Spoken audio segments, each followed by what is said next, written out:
Thoughts are your energy అంటారు. మీ విచారాలు మీ శక్తి అన్నమాట. అందుకే వ్యర్థ చింతన చేస్తే, వ్యర్థ విచారాల్ని దానికి రావడానికి మీరు అవకాశం ఇస్తే మీ జీవితం వేస్ట్ అయిపోతుంది.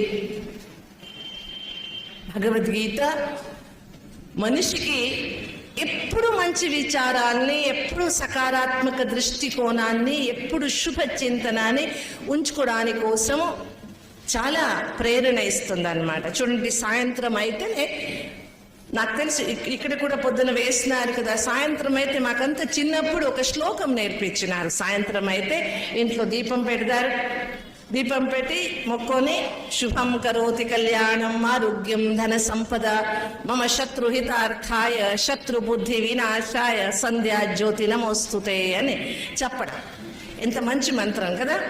శుభం కరోతి, శుభం కావాలి, కళ్యాణం కావాలి, ఆరోగ్యము ధన సంపద దొరకాలి, నాలో ఉండే శత్రు బుద్ధి వినాశం కావాలి, నా శత్రుకు కూడా మంచిది కావాలనే ఒక ప్రార్థన చేసుకునేది సనాతన సంస్కృతి అన్నమాట.